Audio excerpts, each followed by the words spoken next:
start things off tonight, the magician is going to face the razor-sharp surgical steel teeth of this industrial buzzsaw.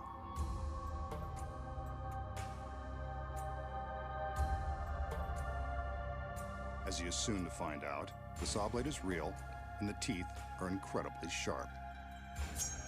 Ouch. That's going to leave a mark. The magician sets the blade in motion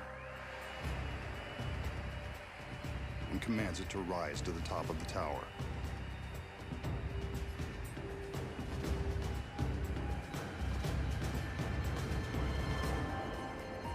Remember the old saying, what goes up must come down? So for safety's sake, the blade stops before the girls walk underneath.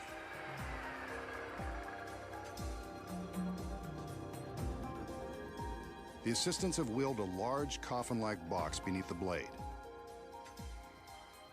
Let's hope this doesn't become the magician's final resting place. The lid is raised, and he steps inside, taking a moment to get himself comfortable in this very uncomfortable situation. This is probably a good time to remind you not to attempt this. The magician may be giving away the secrets, but he's a trained professional. With the front of the box lowered, we can see that he's held in place by a wide steel band and handcuffs. He's not going anywhere. From the time the blade begins its descent, our magician has only 30 seconds to escape. First, he's got to contend with the handcuffs. Shouldn't be too tricky.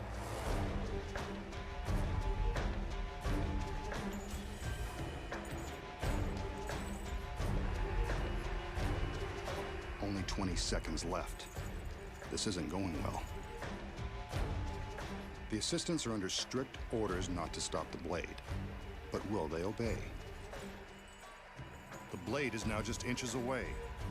Will he escape in time? Nope. Guess not.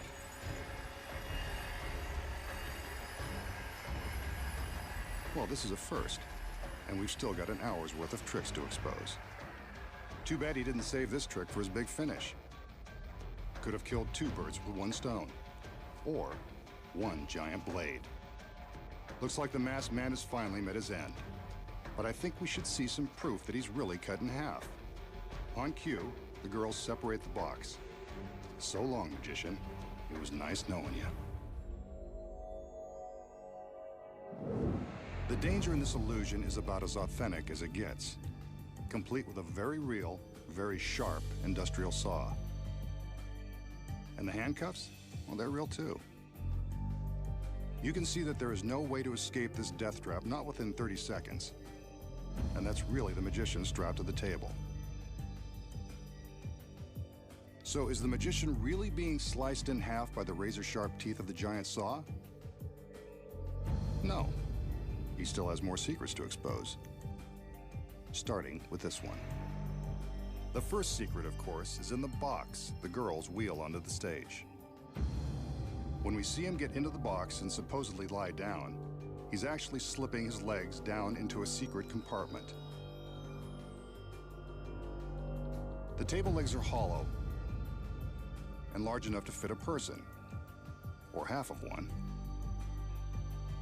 As you can see from the back, there is plenty of room to slide his legs inside the compartment with the help of some handy steps, like the rungs of a ladder. His upper body remains visible on the table. So what about the other side? We saw his whole body on the table. The legs look real. The secret here is that a body double has climbed into the box before the illusion began. His legs stay on the table, while the rest of his body hangs upside down in another secret compartment. The double's legs are the ones we see secured by the stalks. The magician is in the front half, the double is in the back, and that steel band will cover the gap. With the body double in place before the illusion begins, the audience has no idea they're about to be duped. But how did two men make the illusion of one body so convincing? When the steel bands are lifted away, we can see the space between them. When the bands are in place, they cover the gap. The audience has no idea they aren't looking at the magician. But that is a real saw blade, and it is the magician's shirt being torn from his body. There is real danger here. So to ensure the magician's safety, there is a gap between the two halves of the table, allowing room for the saw as it is lowered. Wooden partitions on each side protect the men from harm. But when the two sides of the table are pulled apart, it looks as though the magician has been sliced in two. Now, you know how it's done.